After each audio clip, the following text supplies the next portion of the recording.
Assalamualaikum warahmatullahi wabarakatuh. Perkenalkan, nama saya Ijal Fianti dengan NIM akhir 299. Nah, di sini tuh saya akan menjelaskan 4 nomor. Yang pertama itu pengertian hadis, yang kedua fungsi hadis, yang ketiga proses sejarah pengumpulan atau kodifikasi hadis, yang keempat hadis mutawatir dan hadis ahad.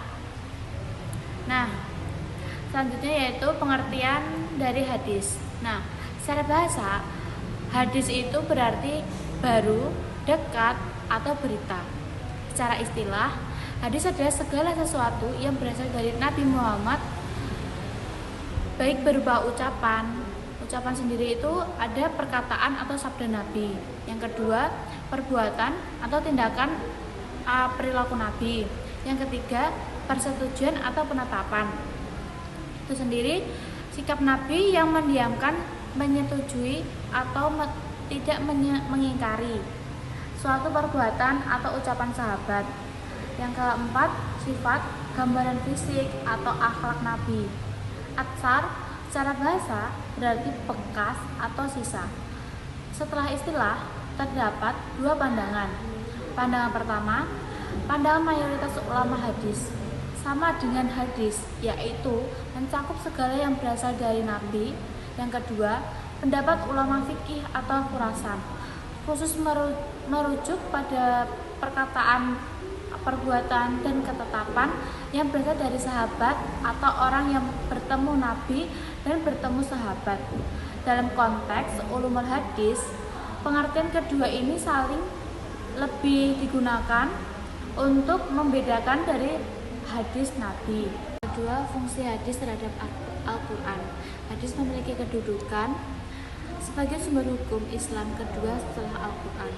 Berikut ada 3 fungsi utama hadis. Yang pertama, bayan at-tahrir atau memperkuat dan mempertegas. Fungsi hadis memperkuat dan mengukuhkan apa yang sudah disebutkan dalam Al-Quran. Contoh, hadis tentang kewajiban sholat, puasa, dan zakat yang sudah dijelaskan perintah dalam Al-Quran. Hadis datang untuk menguatkan perintah tersebut. Yang kedua, bayan at-tafsir atau merinci, menjelaskan. Fungsi hadis untuk merinci, menjelaskan, dan menafsirkan ayat-ayat Al-Quran yang sifatnya masih global atau mujmal, umum atau aam, dan mutlak atau mutlak. Contoh, Al-Quran memerintahkan sholat, namun hadis menjelaskan bagaimana tata cara sholat, rukun, gerakan, dan syarat.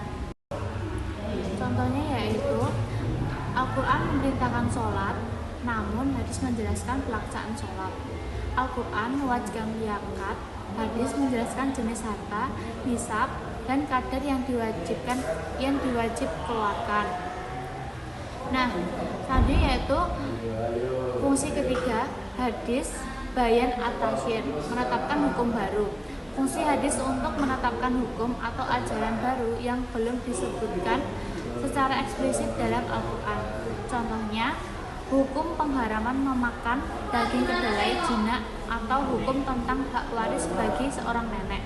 Hukum-hukum ini bersumber langsung dari sabda Nabi yang tidak ada ketentuan rinci atau isyarat dalam Al-Quran. Yang ketiga yaitu proses sejarah pengumpulan kodifikasi hadis. Sejarah kodifikasi hadis atau pembukuan hadis secara resmi melalui 3 periode utama. Periode utama, masa Nabi dan sahabat pada abad ke-1 Hijriah awal. Nah, tahap larangan dan penghafalan, yaitu penghafalan dan penyebaran secara lisan. Selanjutnya, situasi pada awalnya Nabi melarang penulisan hadis untuk menghindari tercampurnya hadis dengan Al-Quran. Hadis hanya diriwayatkan dan dihafal oleh para sahabat. Selanjutnya yaitu pengecualian. Sebagian sahabat seperti Abdullah bin Amr bin Al-As diizinkan menulis untuk diri sendiri atau as-sahifah as-sadiqah. Selanjutnya yaitu periode kedua. Pada masa awal kodifikasi resmi pada abad kedua Hijriah atau masa tabi'in, tahap inisiatif negara yaitu fokus pengumpulan resmi hadis. Selanjutnya penyebab yaitu banyaknya sahabat yang wafat dan kekhawatiran hadis yang hilang atau bercampur dengan cerita lain. Selanjutnya, aksi Khalifah Umar bin Abdul Aziz atau dinasti Umayyah memerintahkan Abu Bakar bin Muhammad bin Hams dan ulama lainnya atau termasuk Ibnu Syihab Az-Zuhri untuk mengumpulkan semua hadis yang ada dari para penghafal dan menuliskannya. Ini suatu kodifikasi resmi pertama yang diperintahkan oleh negara. Nah, selanjutnya yaitu periode ketiga, masa pengumpulan kitab standar pada abad ketiga Hijriah dan selanjutnya, yaitu tahap penyaringan dan penyempurnaan. Fokus yaitu penyaringan dan penyusunan hadis berdasarkan kriteria sahih. Aksi yaitu ulama untuk menyeleksi riwayat dan menyusun kitab-kitab hadis yang sistematis yang berdasarkan sanad yang ketat yang kemudian dikenal sebagai kitab-kitab induk seperti Kutub As-Sittah atau 6 kitab standar. Tokoh sentralnya Imam Bukhari dan Imam Muslim yang menyusun kitab sahih bukan khawatir dan Sahih Bukhari dan Sahih Muslim yang dianggap paling otentik. Yang nomor 4 yaitu pengertian hadis mutawatir dan pengertian hadis ahad. Pembagian ini berdasarkan pada jumlah perawi orang-orang yang meriwayatkan hadis pada setiap tingkat sanadnya. Yang pertama, hadis mutawatir, yaitu hadis diriwayatkan oleh sekelompok besar perawi yang mustahil tidak mungkin bersepakat untuk berdusta pada setiap tingkatan sanadnya dari awal hingga akhir. Nah, jumlah perawi yang banyak tidak ada batas pasti, tapi harus mencapai jumlah yang menghasilkan kemustahilan dusta dan konsisten pada setiap tingkatan sanadnya.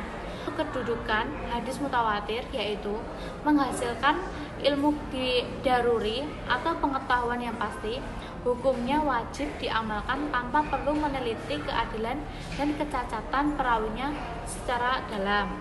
Yang kedua, hadis ahad atau kabar al-wahid. Pengertiannya yaitu hadis yang tidak mencapai jumlah perawi mutawatir pada salah satu atau seluruh tingkatan sanadnya. Selanjutnya yaitu jumlah perawinya sedikit, terkadang hanya 1, 2, 3 dan selanjutnya. Untuk kedudukannya yaitu hadis ahad hanya menghasilkan ilmu zanni. Ilmu zanni yaitu pengetahuan yang dugaan kuat, bukan kepastian mutlak. Oleh karena itu, hukumnya wajib diamalkan jika hadis telah melalui penelitian sanad dan matan yang ketat untuk dinyatakan sebagai hadis sahih atau hasan. Hadis ahad dibagi lagi menjadi masyhur, aziz, dan gharib berdasarkan jumlah perawinya. Itu sekian dari penjelasan saya. Kurang lebihnya mohon maaf. Wassalamualaikum warahmatullahi wabarakatuh.